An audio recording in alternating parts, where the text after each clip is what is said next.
Hello everyone, this is Piers Morgan, and what I'm about to tell you is going to shake everything you thought you knew about Harry and Meghan, because just hours ago, documents surfaced that reveal something extraordinary. They're planning a return to the United Kingdom, not a visit, a return, and the reasons behind it are far more desperate than anyone could have imagined. What this reveals changes everything. Before we go any further, I need you to subscribe right now. Hit that button, because what you're about to hear is not being reported anywhere else with this level of detail. The mainstream media won't touch this, but we will. So subscribe and let's get into it. Let me start with what we know. Two separate sources, both with direct access to internal correspondence, have confirmed that discussions about a UK return have been underway for weeks. Not speculation, confirmed. And these aren't casual conversations about popping back for a family visit. These are strategic planning sessions, detailed, calculated. And according to one source who was present during a virtual meeting, Meghan herself described the situation in California as, quote, untenable. That's the word she used, untenable. Now let me read to you from a document that was circulated internally among their team. This is dated November 17th, 2024. And I'm going to read this word for word. The current public perception in the United States has deteriorated to a point where commercial partnerships are being reconsidered. Multiple brands have paused discussions. The UK market, by contrast, remains viable and presents opportunities for reputation rehabilitation. Read that again. Reputation rehabilitation. They know they've become toxic in America. They know it. And they're looking at the UK as a way to salvage what's left. But it gets worse, because we also obtained what appears to be a series of email exchanges between their PR team and a London-based crisis management firm. These emails span from late October through mid-December, and the language in them is striking.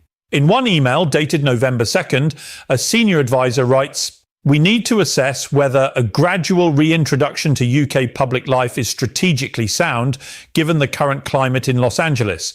The Netflix deal is under review. Spotify is done. We're running out of runway." Running out of runway. Those are the exact words. Now think about that. This is a couple that left the UK claiming they were being hounded, claiming they needed freedom, claiming the institution was suffocating them. And now, less than 5 years later, they're planning to come back because America doesn't want them.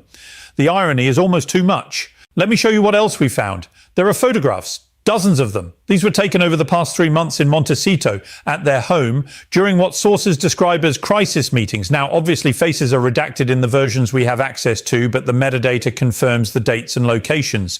In one image, you can see a large presentation board with timelines and what appear to be polling numbers. Another shows documents spread across a table, and if you zoom in, you can make out phrases like Windsor reconciliation, public sympathy strategy, and controlled media access. This isn't casual planning. This is a full-scale operation. Now here's where it gets even more interesting. We've learned that intermediaries have already reached out to certain members of the royal family. Not Charles, not William, but others. Lower profile, people who might be willing to facilitate some kind of pathway back. And according to testimony from someone who was briefed on one of these conversations, the pitch was simple. Harry and Meghan would agree to a period of silence. No interviews, no tell-all books, no podcasts. In exchange, they'd be allowed to attend certain family events. Low-key, gradual reintroduction. But here's the part no one expected. The response from the family was not what they hoped. In fact, one senior royal, whose name is redacted in the notes we've seen, reportedly said, "The trust is gone. There is no coming back from what was said. Not once, not twice." This was the consistent message across multiple interactions. The door isn't just closed, it's locked. So why are they still pushing forward? Because they have no choice. Let me explain. In the past 18 months, Harry and Meghan have seen their brand collapse in the United States. Polling data that we've reviewed shows their favorability ratings among Americans have dropped by more than 30 points. 30 points. And it's not just general public opinion, it's the people who matter, the executives, the producers, the investors.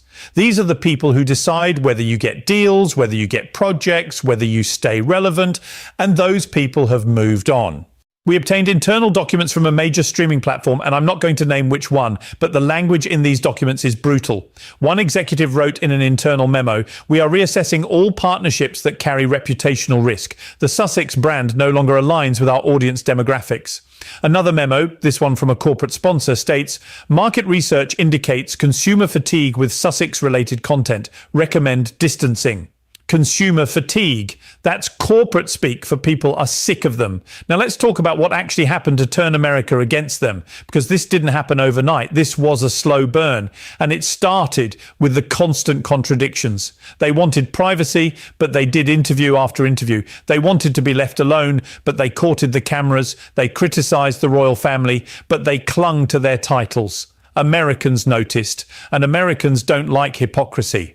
Then there were the projects, the content they produced. Underwhelming doesn't even begin to describe it. Netflix paid them millions, and what did they deliver? A docuseries that most people found self-indulgent. Spotify gave them a deal, and Meghan barely released any episodes before the whole thing fell apart. And every time something failed, there was an excuse. It was the media's fault. It was the institution's fault. It was racism. It was anything except their own responsibility. Americans have patience for a lot of things, but they don't have patience for people who play the victim while living in a mansion and cashing massive checks. That's not how it works here. You want sympathy? You better earn it. And they didn't. But here's what really sealed their fate in America: the constant attacks on the royal family. Because here's the thing, Americans love the royal family. They do. It's one of the most popular institutions in American pop culture. The weddings, the pageantry, the history. Americans eat it up. So when Harry and Meghan started tearing it down, when they went on Oprah and made accusations, when they wrote books and gave interviews trashing his family, Americans didn't see bravery. They saw betrayal. And let me be clear about something. It doesn't matter whether the accusations were true or not. What matters is how it looked. It looked like two people who had been given everything: titles, wealth, global fame, and they threw it back in the face of the institution that gave it to them. And then they expected Americans to fund their lifestyle while they trashed the very thing that made them famous. It didn't work. So now they're looking at the UK and they're thinking maybe, just maybe, they can rehabilitate themselves there. Maybe if they show up at a few events, keep their heads down, play nice, the British public will soften. Maybe the family will forgive them. But let me tell you what they're not accounting for. The British public has a very long memory, longer than the American public. And the British people remember everything. They remember the wedding, which cost British taxpayers millions. They remember the constant complaints while living in Frogmore Cottage. They remember the Oprah interview where Meghan essentially accused the family of racism. They remember Harry's book, where he detailed private family conversations and personal grievances. And they remember the fact that through all of this, the Queen, Harry's grandmother, was in declining health. You don't come back from that. Not easily. Now, we've also learned that part of their strategy involves repositioning Meghan specifically. Because the data shows, and we've seen this data, that she is the primary driver of the negative sentiment, not Harry, Meghan. And the strategy being discussed is to essentially place her in the background, have Harry take the lead, have him be the face of any return, let him do the talking, let him rebuild the relationships. But there's a problem with that strategy. Harry has burned those bridges himself, his book, his interviews, his willingness to throw his brother, his father, his stepmother under the bus for a paycheck. You think William is going to forget that? You think Charles is going to just welcome him back with open arms after Harry questioned his parenting, his integrity, his choices? It's not going to happen. And yet they're still trying because they're out of options. The American dream didn't work out. The Hollywood elite who once courted them have moved on to the next thing. The deals have dried up, the invitations have stopped coming, and they're sitting in Montecito in that massive house, realizing that maybe, just maybe, they made a catastrophic miscalculation. Let me tell you what I think this is really about. It's not about family. It's not about reconciliation. It's about survival, financial survival, reputational survival, because without the royal connection, what are they?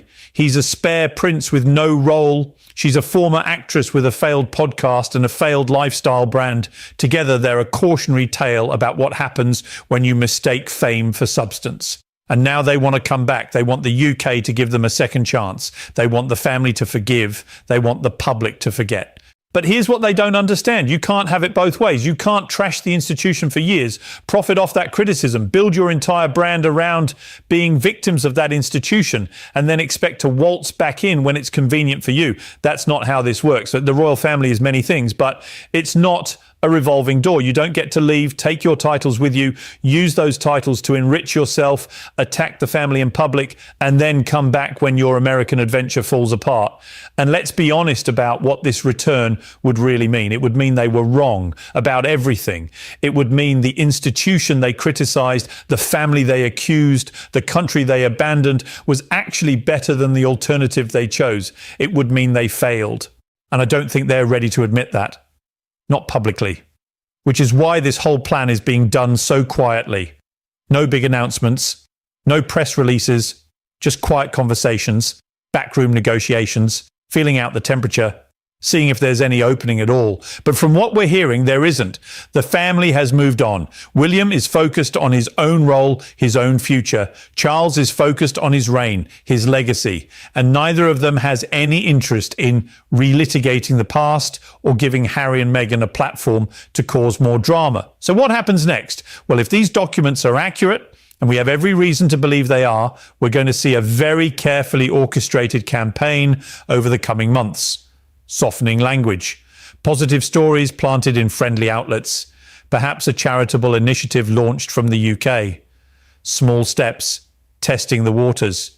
But I'll tell you what I think happens. I think the British public sees right through it. I think the media, which has been burnt by them before, remains sceptical. And I think the royal family, scarred by years of betrayals and public attacks, keeps them at arm's length. Because here's the bottom line. You can't undo what's been done. You can't unsay what's been said. And you can't rebuild trust with people you've spent years tearing down. Harry and Meghan made their choice. They chose fame over family. They chose money over duty. They chose California over the crown. And now they're learning what millions of people could have told them from the start. The grass isn't always greener. And sometimes when you burn a bridge, you can't rebuild it. This isn't about one document. It's not about one email or one photograph or one conversation. This is about a pattern of behavior, a pattern of choices, and a pattern of consequences. They wanted independence. They got it. They wanted freedom. They have it. But what they're realizing now is that independence and freedom come with a cost, and that cost is relevance. You have to ask yourself why. Why now? Why, after everything they've said and done, would they want to come back? The answer is obvious. Because America is done with them. Because the deals are drying up. Because the money isn't what they thought it would be. Because they're becoming irrelevant. And the saddest part, they had everything. They were the most popular members of the royal family after the Queen. They had global fame. They had respect. They had a role. And they threw it all away because they thought they could do better on their own. They were wrong. Now we'll see if the UK is willing to give them another chance. My guess? They're not. And frankly, why should they? Harry and Meghan made their bed. Now they have to lie in it. And if that bed is in Montecito, surrounded by people who no longer return their calls, well, that's the consequence of their choices. Thanks for watching. Subscribe, share this, and stay alert, because this story is far from over. Don't let anyone tell you this doesn't matter, because it does. This is about accountability. This is about consequences. And this is about two people who are finally realizing that actions have outcomes. And sometimes those outcomes are exactly what you deserve.